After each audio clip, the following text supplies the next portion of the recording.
The Ogaden in the Horn of Africa, a place so little regarded by Europeans it scarcely earns a footnote in the history of their empires. When war broke out in the Ogaden, bemusement followed in Europe. Where was it? What was it? A desert scrubland? Why kill and be killed for a place like Filto? The answer is simple. For its Somali people, Filto is home.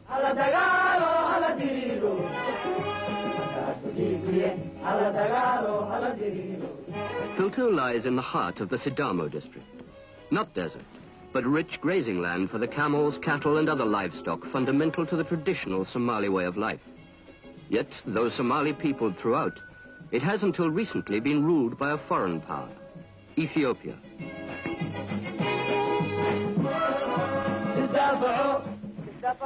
Until August 1977, when Filto's people, inspired by the now famous Western Somali Liberation Front, rose up to drive the foreigners from their land. In their defeat, the occupation army left little behind them but ruins.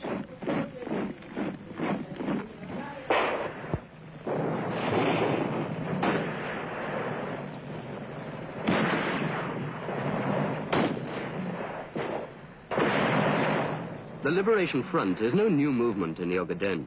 Only its title is recent. Its fighters and men like them have been resisting foreign domination ever since Ethiopia moved in to colonize the former British protectorate.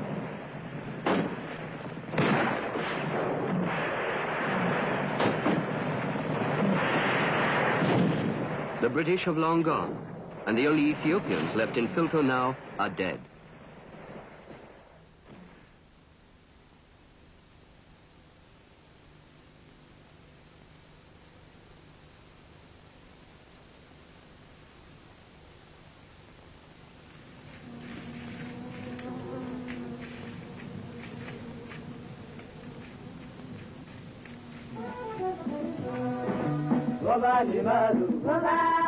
The Ethiopian presence in much of the Ogaden started in the 1890s, when Emperor Menelik aligned with Britain, Italy and France to carve the Horn of Africa into colonies and protectorates.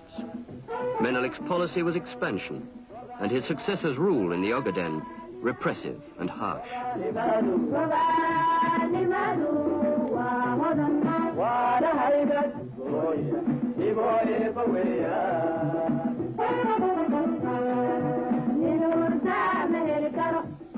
Filto was, until August the 15th, an Ethiopian garrison town.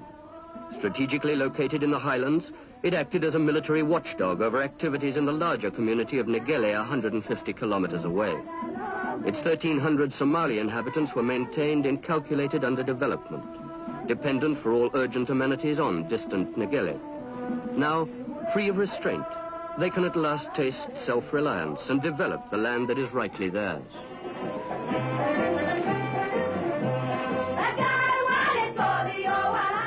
Under Ethiopian rule, Somali emancipation was non-existent. Public meetings of any kind were forbidden. This was the first time in living memory that the people of Filto had gathered openly to discuss their feelings about their own future. What their feelings on winning their freedom are is unmistakable.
Gode, an Ethiopian airbase.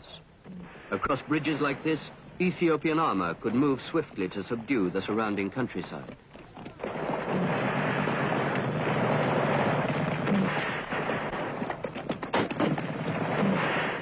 Gode was a military stronghold. Yet it was at Gode that the first encounter, reconstructed here, took place between the army of Ethiopia and the lightly armed but fiercely determined Western Somali Liberation Front.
The Somali attack was a complete surprise.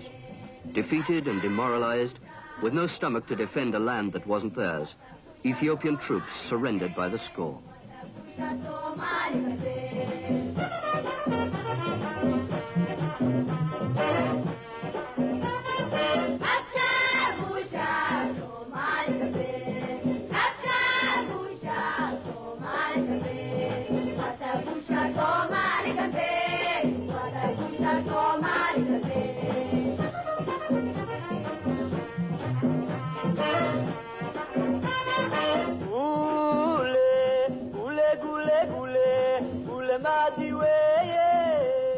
What the Liberation Front had won, they were determined to hold. The land was theirs again.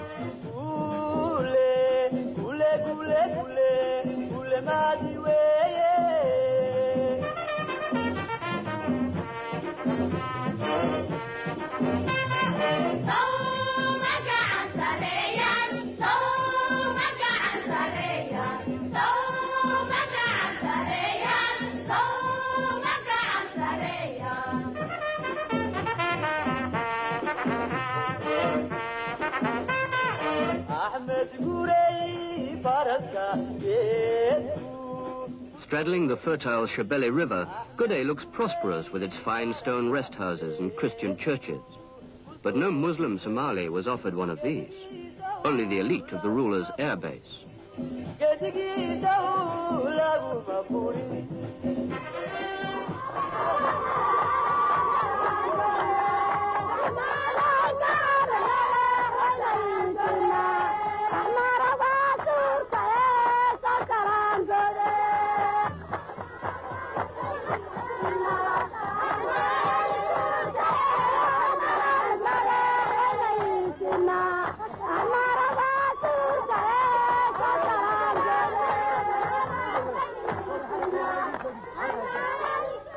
Gode was a beacon to the Ogaden. Once lit, it was not to be stamped out. Least of all in the children, to whom freedom gave the promise of growth without fear in a world now based on equality.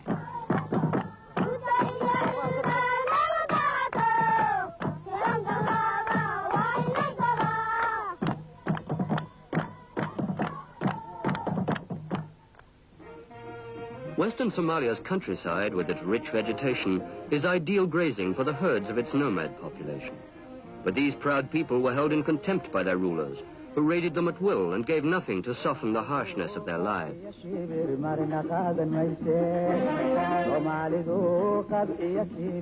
Not one road was built in the region, not one elementary school, and grants for land improvement were quite unthinkable.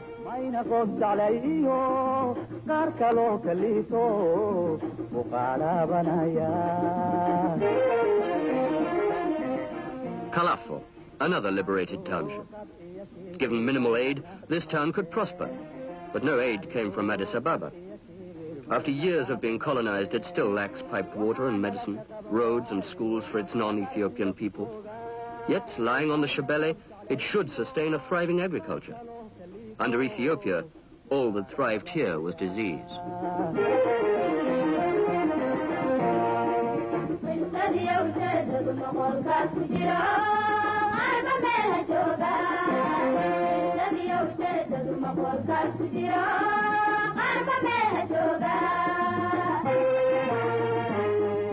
The colonists have gone now. Their prisons, stone villas and churches all lie empty. From the bush to which they were so long consigned, the Somalis have come back into their own.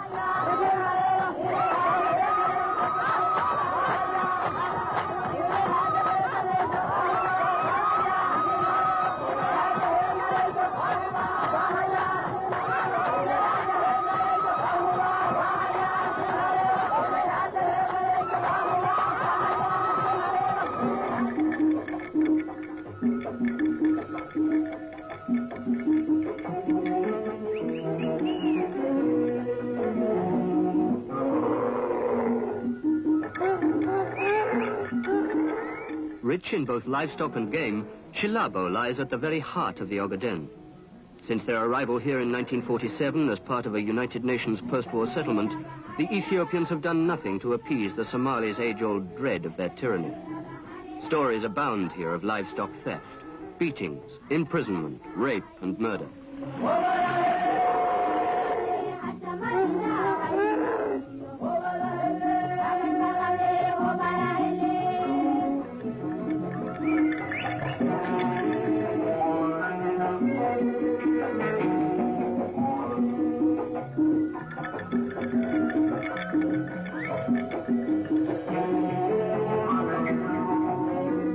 When Shilabo and its neighboring townships were finally liberated on July the 13th, 1977, the people rallied to recruit new volunteers to carry the fight for freedom onwards. The liberationists' confidence and solidarity were spreading like wildfire throughout the Ogaden.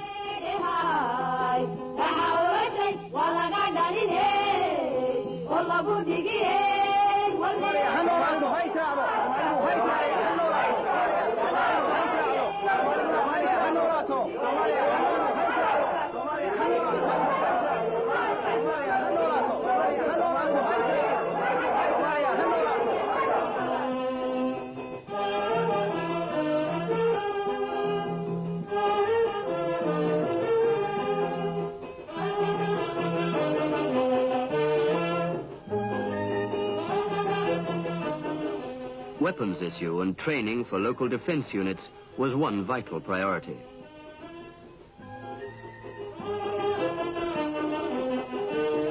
Another was education.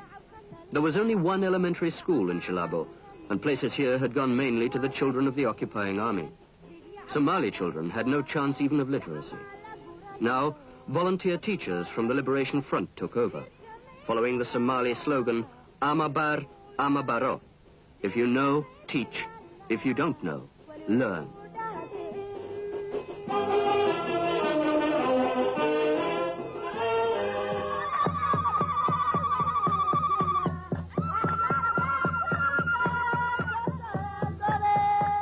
Celebrations in Shilabo were not for liberation alone, but for the dawn of an age of enlightenment.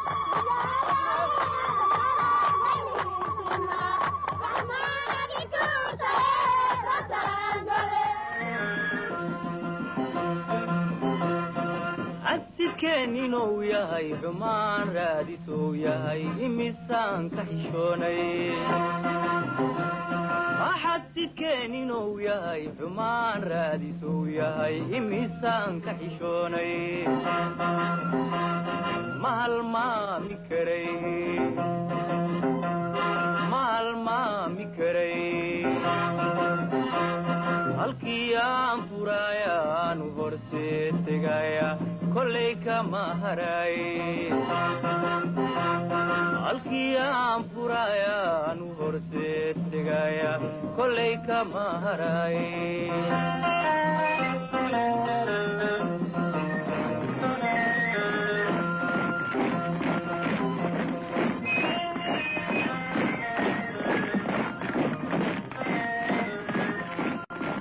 A pattern of teaching was building up inside the liberated zones. First, learn physically how to defend your gains. Then, learn mentally how to use the freedom.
The grasslands of the Haud with their red sands have been immortalized in 1,000 Somali poems.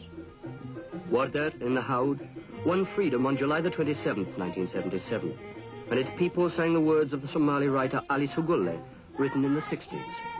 So long as the moon is not full, nor the star complete, so long as fate lingers on her travels, I will neither exult in my culture nor seek worldly goods.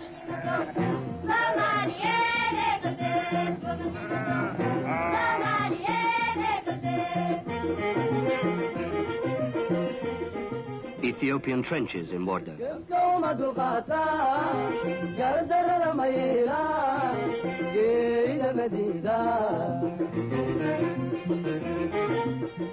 And the ruins of the township itself after the liberation battle.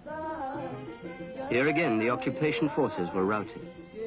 With no incentive to hold them on foreign soil, they turned to the ruthless destruction of buildings and property before quitting the field and vast quantities of military equipment.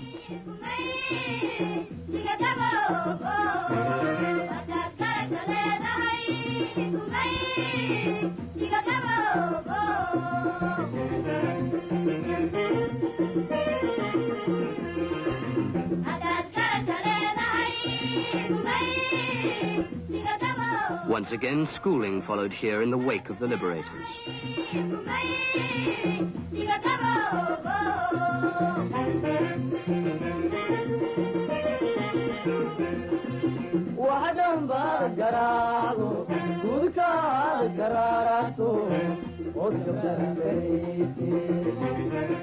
Schooling came also to the movement's new recruits, this time in battlefield first aid.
While the Liberation Front set to training its eager but very raw recruits, other social services moved in to consolidate the society around them.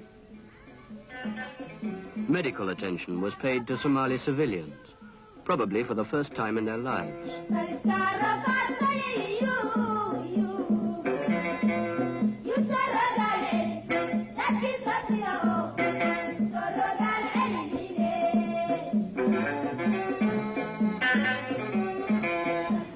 For the first time in 30 years, Wader looked set for a return to settled community life.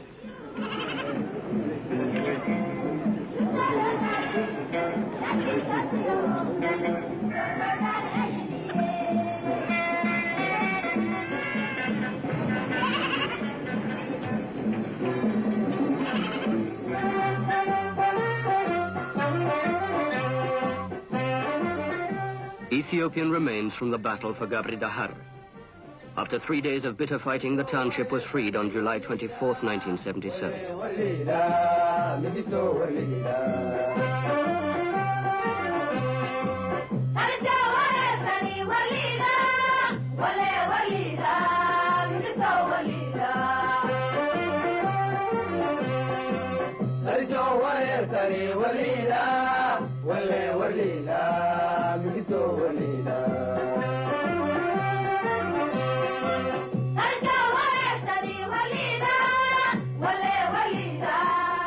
Cabdullaahi was the final rift in the Ethiopian defense line across the Somali Ogaden.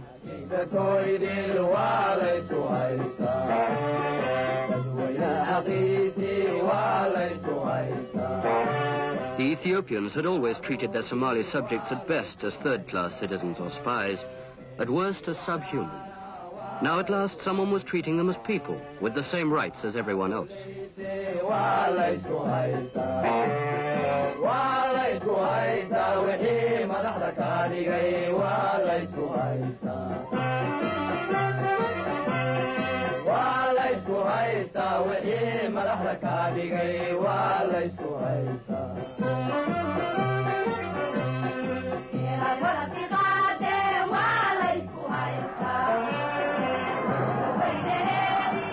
Swollen with new recruits, the liberators moved on from Cabdullaahi to other still occupied zones.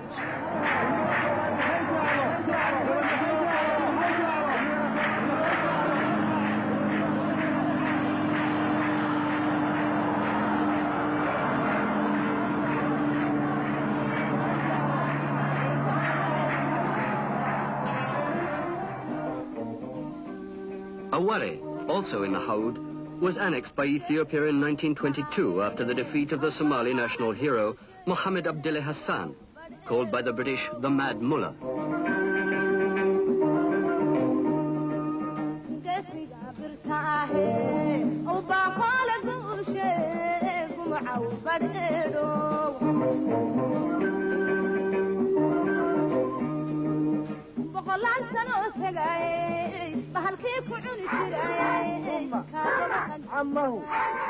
When Aware was liberated, its Muslim Quranic schools were immediately reopened after long years of enforced closure under Ethiopia's Christian rule.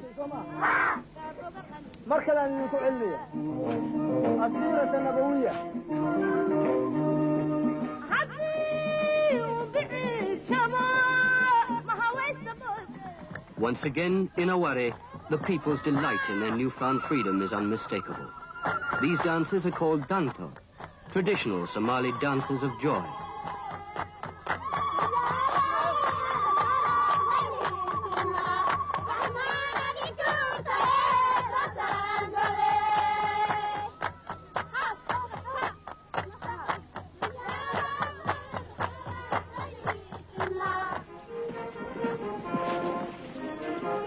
These young recruits were scarcely born when the last part of the Ogaden, The reserve area around Dagahbur was handed to Ethiopia by post-war Britain. With that, the subdivision of Somali lands was complete, despite violent protest from their people.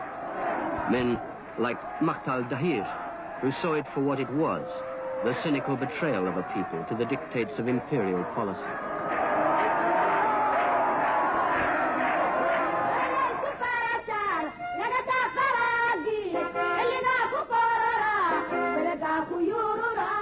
For 30 years, the Somalis of Dagahbur had had no schooling save in the Amharic of their rulers. Liberated on August the 1st, the people rallied eagerly to learn and rediscover their native tongue.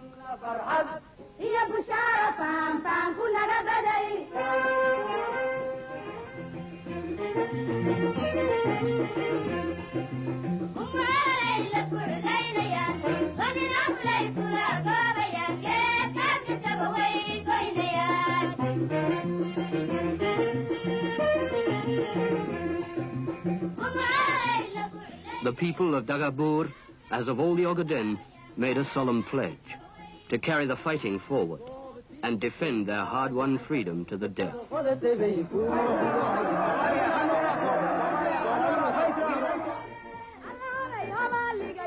The colourful scar plan between Jigjiga and Harar marks the road to Harar.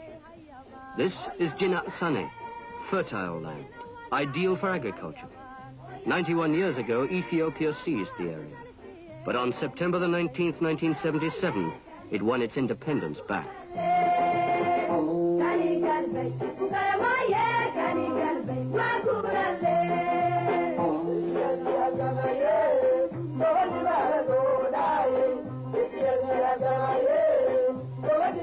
The small town of Jinat Sane lies at the foot of the escarpment.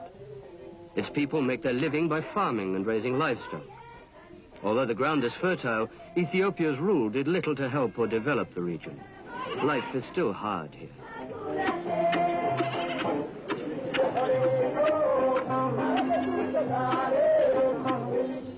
Maize and millet are the only staple crops, grown still on a subsistence basis by methods as old as the surrounding hills themselves.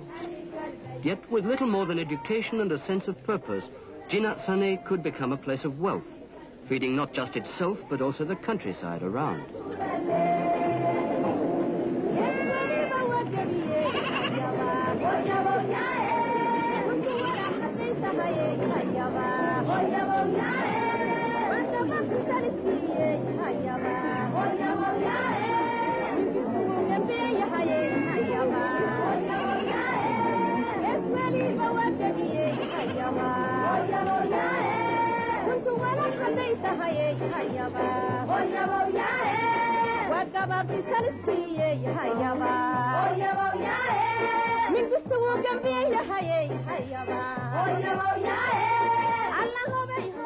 Only one crop earns actual revenue for Jinat Sane, and that is khat, a leaf plant widely chewed as a soporific. From farms such as this, khat is harvested and sold in markets throughout the Horn of Africa.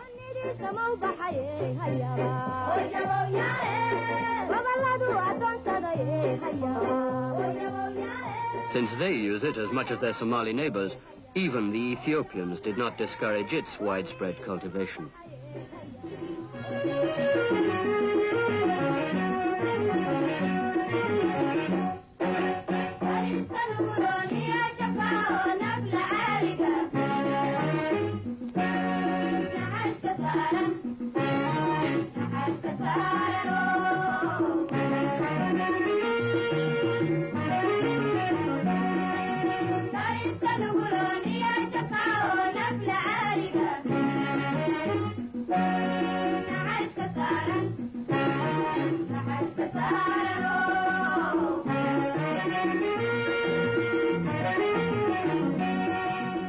The Ethiopian rout from the hill forts of Jinat Sane was total. Huge quantities of abandoned armor would go to swell the liberation arsenal.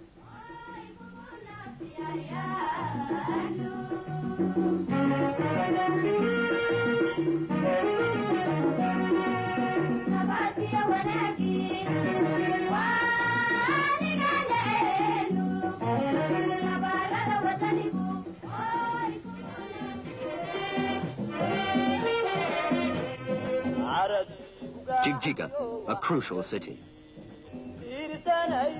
Ceded to Ethiopia in 1945, Somali Jigjiga was at last liberated on September the 16th, 1977. Its loss was a decisive blow to the Ethiopians. Of its garrison, no less than half were killed or taken prisoner.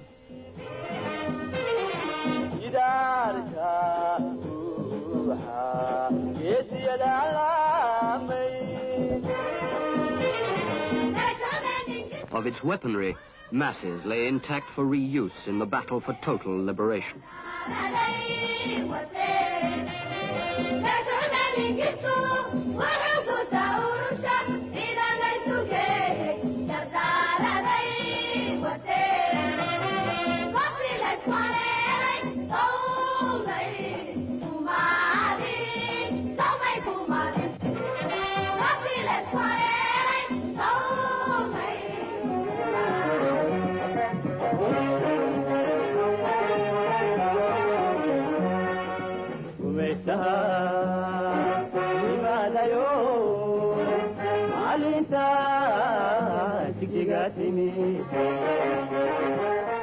Not only the tank base in the Marda Pass, but also the vital radar installation on Fik Mountain were destroyed. For the lightly equipped Liberation Front, Jigjiga was a triumph.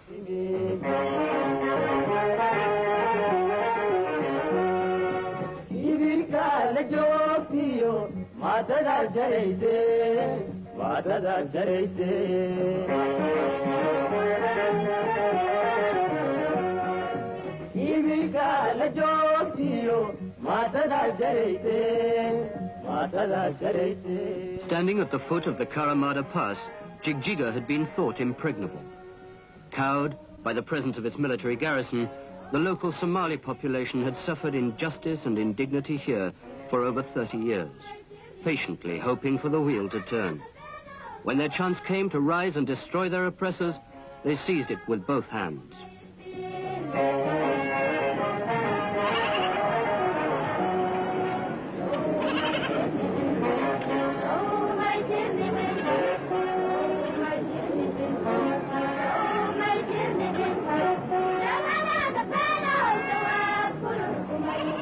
Within days of its liberation, the town and its markets sprang to bustling life. Never again would foreign oppression rule here. Willing hands reached everywhere to rebuild for the future and cover the scars of the past.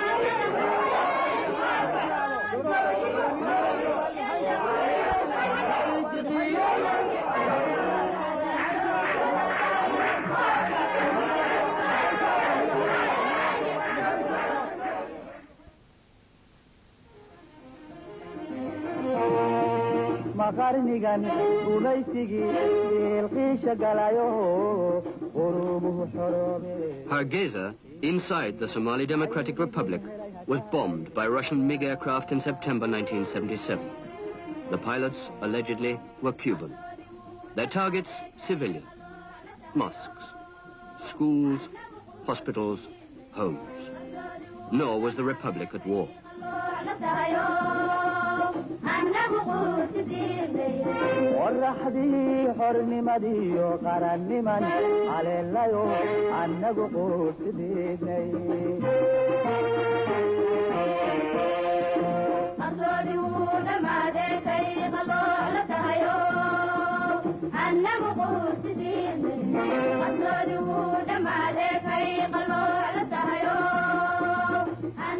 Since the rupture of Somali-Soviet relations in November 1977, Somalia has revealed to the world the cynical opportunism of Russia and her allies. Never concealing her own moral and material support for the freedom fighters of the Ogaden, Somalia is still not at war. But her army is ready. And if forced, she will fight, on her own if need be, to preserve her integrity and her people's. Ala dagalo, ala dirido.